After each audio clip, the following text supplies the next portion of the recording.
आज के इस वीडियो में हम बायो इनऑर्गेनिक चैप्टर जो कि बीएससी से हम ले रहे हैं, इस पर एक और क्वेश्चन के बारे में डिस्कस करते हैं। और बायो इनऑर्गेनिक चैप्टर से अब लास्ट क्वेश्चन होगा, जिसमें हम देखेंगे नाइट्रोजिनेज एंजाइम के बारे में।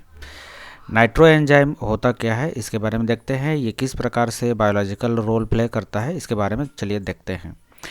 हेलो दोस्तों, मेरा नाम है योगेश साहू और आपका मेरे यूट्यूब चैनल योगेश केमिस्ट्री में स्वागत है। अभी आज का जो क्वेश्चन लेंगे ये रहने वाला है कि नाइट्रोजिनेज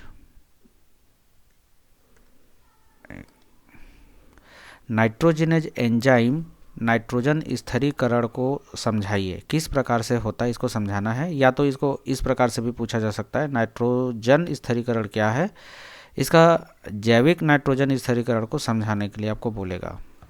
तो देखते हैं इस क्वेश्चन को किस प्रकार से आंसर करेंगे, अपने को आंसर कैसे लिखना है इसके बारे में देखते हैं। उत्तर कैसे लिखेंगे इसको देखते हैं। तो वायुमंडल की जो मुक्त नाइट्रोजन है, जिसको हम N2 ग्रुप में देखते हैं, से प्राकृतिक या कृत्रिम विधियों द्वारा हम नाइट्रोजन के उपयोगी यौगिक जैसे कि अमोनिया, नाइट्रेट, इस प्रकार से चेंज करना या बनाने की क्रिया को हम क्या बोलेंगे, नाइट्रोजन स्थिरीकरण कहते हैं।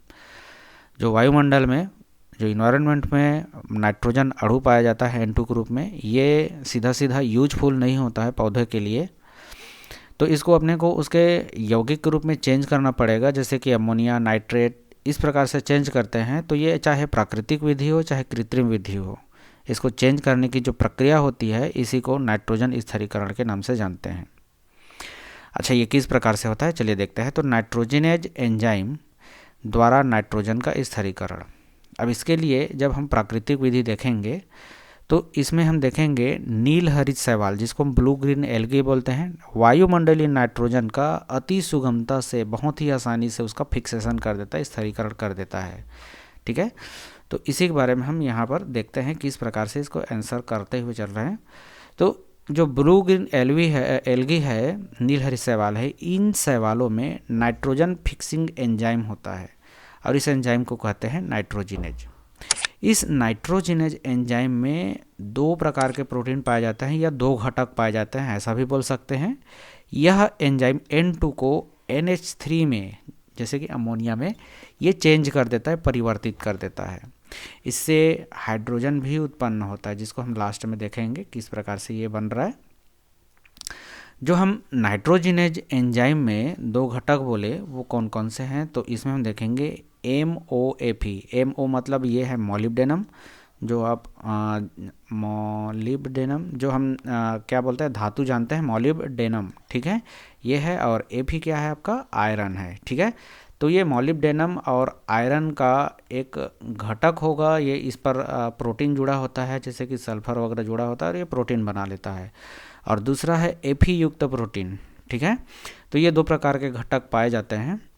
ये जो दो घटक हैं इसके बारे में हम धीरे धीरे डिस्कस करते हुए चलेंगे। जैसे कि MOAP युक्त प्रोटीन है, इसमें प्रति अणु के हिसाब से देखा जाए एक अणु में, तो उसमें दो मॉलिब्डेनम तत्व होगा और एक आयरन होगा। साथ में यहाँ पर बहुत सारे सल्फाइड होते हैं, मतलब सल्फर होते हैं, लगभग इसके 30 परमाणु होते हैं। ठीक है, इस प्रकार से ये इसका स्ट्रक्चर होता है। और इसका अगर मोलर द्रव्यमान देखा जाए तो ये लगभग 2,20,000 का होता है।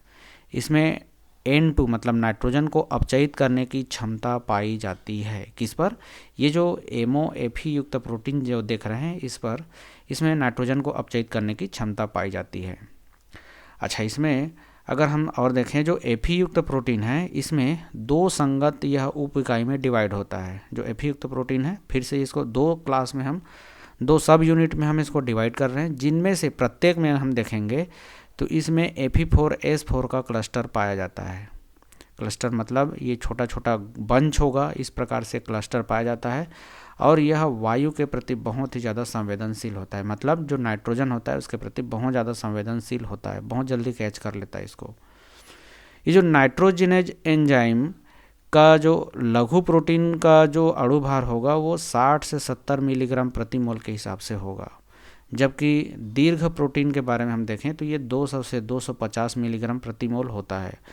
इसमें से जो लघु प्रोटीन वाला जो भाग होता है ये बहुत ही ज़्यादा अपचायक प्रवृत्ति रखता है, स्ट्रॉन्ग रिड्यूसिंग एजेंट की तरह ये वर्क करता है। जो नाइट्रोजिनेज में आयरन और मॉलिब्डेनम तथा सल्फर, ये तीन ही तत्व मेन होते हैं इसमें, जिसमें से सल्फर परमाणु अम्लों के द्वारा हम इसको आसानी से हटा सकते हैं इसको। ठीक है, अगर सल्फर को हटाना चाहें, मतलब हम कृत्रिम रूप से अगर करें तो सल्फर को आसानी से हटा सकते हैं। नाइट्रोजिनेज का जो कार्य होता है, नाइट्रोजिनेज को वर्क करने के लिए, सुचारू रूप से चलाने के लिए अपने को एटीपी की आवश्यकता होती है। एटीपी उसको मिलते रहना चाहिए। बहुत ज़्यादा एटीपी यूज होता है, मतलब बहुत ज़्यादा ऊर्जा की खपत होती है किसमें, नाइट्रोजन फिक्सेशन के लिए। तो नाइट्रोजिनेज को प्रॉपर वर्क करने के लिए एटीपी मिलते रहना चाहिए। और अगर हम देखें नाइट्रोजन के एक अणु को अमोनिया में चेंज करना है, मतलब उसको रिड्यूस करना है अमोनिया में, तो एंजाइम को लगभग 15 एटीपी की आवश्यकता होती है। एक N2, अब ये क्या होगा, हाइड्रोजन से ये क्या हो जाएगा, रिड्यूस हो जाएगा और ये क्या बना लेगा, अमोनिया बनाएगा। तो यहाँ पर N2 है, मतलब 1 मोल N2 से 2 मोल अमोनिया का निर्माण होगा। तो 1 मोल N2 मतलब एक अणु नाइट्रोजन को जब अमोनिया में चेंज करना है तो 2 अमोनिया बनेगा। तो अमोनिया के 2 अणु में अपचयित करने के लिए यहाँ पर अपने को 15 एटीपी की आवश्यकता होगी। 15 एटीपी चाहिए होता है, इतना एनर्जी यहाँ पर कंज्यूम होता है।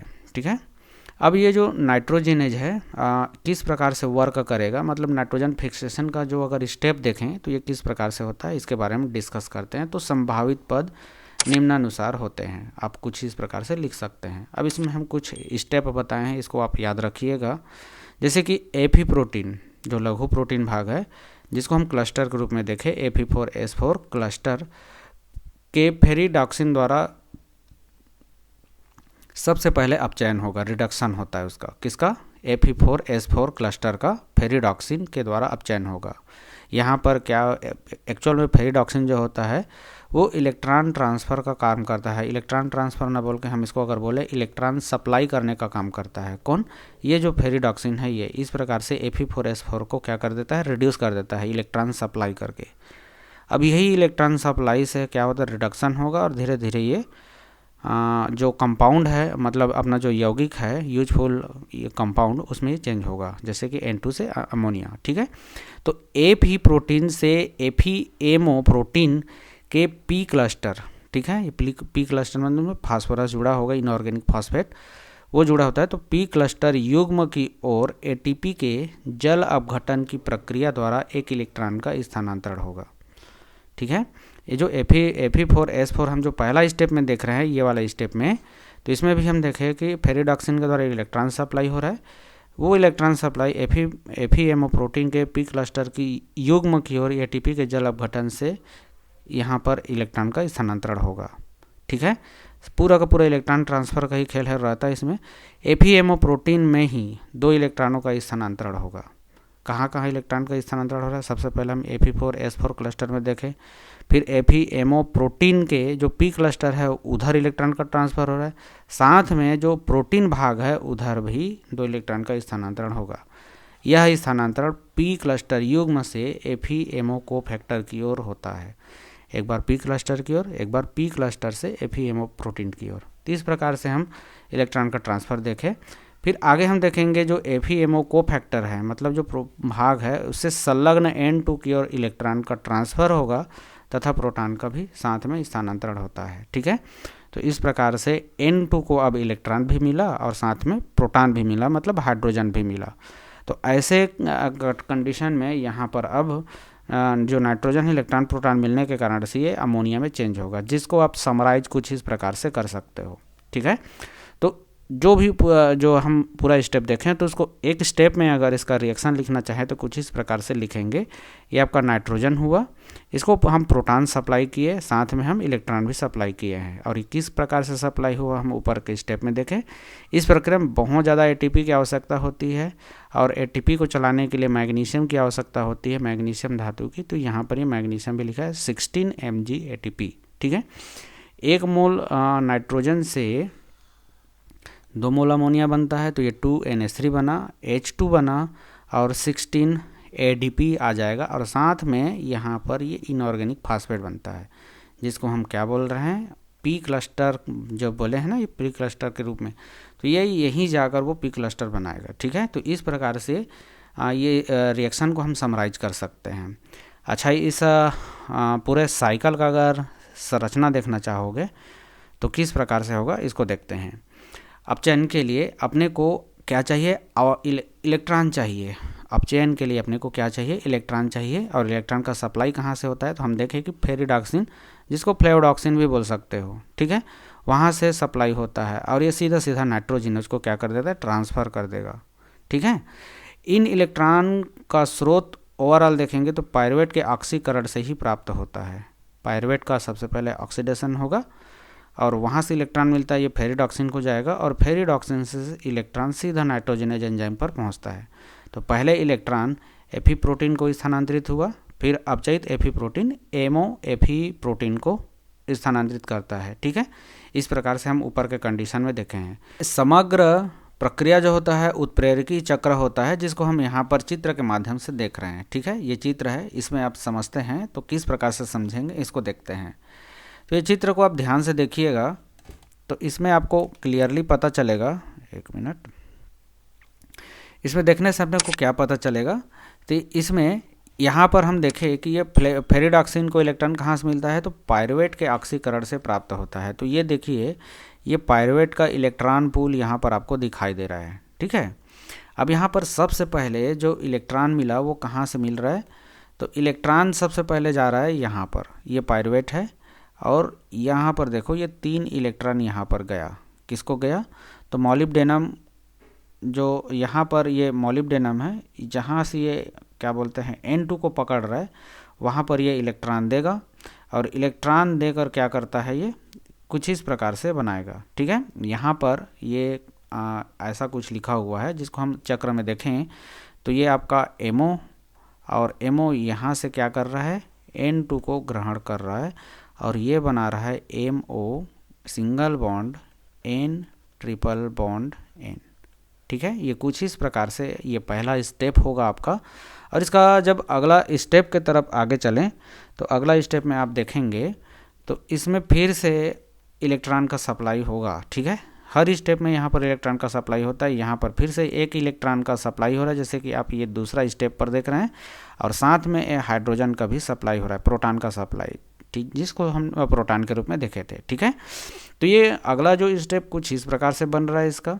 ठीक है, इसमें क्या होगा, MO और यहाँ पर इलेक्ट्रॉन का सप्लाई हो रहा है AN और प्रोटॉन का भी सप्लाई हो रहा है। तो जब भी हम एक प्रोटॉन को ऐड करेंगे, एक बॉन्ड को तोड़ेंगे और इसको इलेक्ट्रॉन के रूप में लिख देंगे। ठीक है, कुछ इस प्रकार से होगा। अब उसके बाद ये वाला स्टेप हुआ, उसके बाद फिर से एक और प्रोटॉन का सप्लाई होगा। ठीक है, एक और प्रोटॉन का सप्लाई होगा तो एक और हाइड्रोजन को हम जोड़ेंगे, यहाँ पर प्रोटॉन का सप्लाई हम लिखना भूल गए। ठीक है, ये प्रोटॉन का सप्लाई हो रहा है, फिर अगला स्टेप में एक बार और प्रोटॉन का सप्लाई होगा, तो प्रोटॉन का फिर से सप्लाई होगा, यहाँ पर H+ किए और ये हो जाएगा MO। अभी हम इस बॉन्ड को MO और नाइट्रोजन के बीच के बॉन्ड को हम डिस्टर्ब नहीं करेंगे। ठीक है, ये एक और क्या कर रहा हूँ, प्रोटॉन को ऐड कर रहा हूँ, तो N2 हो गया, तो यहाँ पर जो डबल बॉन्ड था उस डबल बॉन्ड को मैं सिंगल बॉन्ड किया और ये कुछ इस प्रकार से हो जाएगा। ठीक है, फिर उसके बाद हम एक और प्रोटॉन का सप्लाई करेंगे, जैसे कि अब तीसरा स्टेप में देखोगे तो ये तीसरा स्टेप में देखते हैं तो यहाँ पर देखो एक और प्रोटॉन का सप्लाई हो रहा है और ये NH3 बनाया। ठीक है, तो अब इसको हम क्या करेंगे, अगला जो स्टेप होगा आपका, ये यहाँ पर फिर से प्रोटॉन का सप्लाई हो रहा है और हर स्टेप में ध्यान रखिएगा इलेक्ट्रॉन का सप्लाई होगा ही होगा। ठीक है, तो MO अब यहाँ पर हम क्या करेंगे, ये 3 प्रोटॉन हो गया, एक मिनट, यहाँ पर ये सिंगल बॉन्ड होगा और प्रोटॉन जब ऐड हो गया, अच्छा एक नाइट्रोजन इसमें मिस हो गया, एक नाइट्रोजन को फिर से ऐड कर लेते हैं, इसमें नाइट्रोजन को ऐड करेंगे तो ये हो जाएगा ये नाइट्रोजन और यहाँ पर तो ये कुछ इसी प्रकार से बॉन्ड रहेगा। अब इसमें मॉलिब्डेनम और नाइट्रोजन के बीच में अब डबल बॉन्ड आ जाएगा। ठीक है, और यहाँ पर जो इलेक्ट्रॉन है वो उसको आपको इस प्रकार से ही बताना है। तो इस प्रकार से ये चलते हुए जा रहा है और देखिए तो जहाँ पर हाइड्रोजन ऐड हो रहा है वहाँ पर इलेक्ट्रॉन भी ऐड होते जा रहा है। ठीक है, तो ये इस प्रक्रिया इस प्रकार से चलेगा। और अगला स्टेप में हम देखते हैं, तो फिर से यहाँ पर क्या हो रहा है, इलेक्ट्रॉन का सप्लाई होगा और इलेक्ट्रॉन का सप्लाई होगा और 1 मोल अमोनिया यहाँ पर बाहर निकल जाएगा। ठीक है, 1 मोल अमोनिया को जब यहाँ पर आप बाहर निकालोगे तो यहाँ पर के स्टेप में, ये वाला स्टेप में अमोनिया बाहर निकल जाएगा, NH3 ये बाहर निकल जाएगा और यहाँ पर बच जाएगा आपका MO डबल बॉन्ड से अब ये चेंज होकर ट्रिपल बॉन्ड में चेंज हो जाएगा। ठीक है, तो कुछ इस प्रकार से हो जाएगा। और फिर आगे का जो स्टेप होगा वो उस स्टेप में अब यहाँ पर मैं डायरेक्ट कर देता हूँ, तो यहाँ पर 3 प्रोटॉन को ऐड कर दूंगा इसमें, और फिर से वही एक एक स्टेप वाला केस।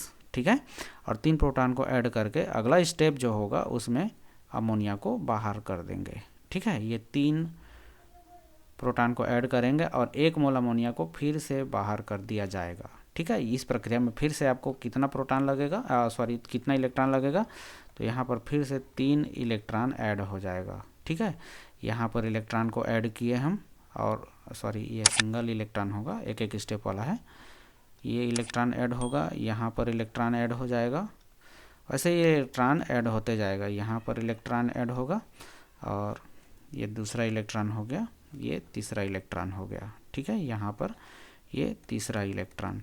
तो इस प्रकार से 3 इलेक्ट्रॉन यहाँ पर भी ऐड होगा, 3 प्रोटॉन ऐड हो रहा है और 1 अमोनिया अणु बनाकर बाहर कर रहा है। ठीक है, ये इलेक्ट्रॉन को सप्लाई कौन कर रहा है, तो यहाँ पर ये पाइरुवेट जो होता है वो इलेक्ट्रॉन को सप्लाई करने वाला है। ठीक है, तो इस प्रकार से ये इसका जो साइकिल होता है कुछ इस प्रकार से होगा, जिसको हम यहाँ पर देख रहे हैं। आई होप ये जो साइकिल है वो समझ में आया, साथ में जो नाइट्रोजिनेज एंजाइम का वर्क किस प्रकार से होता है वो समझ में आया। ओवरऑल हम बात किए नाइट्रोजिनेज एंजाइम का बायोलॉजिकल रोल, मतलब इसका जो फंक्शन है, बायोलॉजिकल फंक्शन, वो किस प्रकार से होता है इसके बारे में डिस्कस किए। वीडियो अच्छा लगा होगा तो वीडियो को छोड़ने से पहले लाइक ज़रूर कर दीजिएगा, ताकि मैं भी मोटिवेट हो सकूं और आपके लिए ऐसे ही वीडियो लाते रहूं। और अपने दोस्तों के साथ इस वीडियो को शेयर ज़रूर कीजिएगा। वीडियो में बने रहने के लिए धन्यवाद।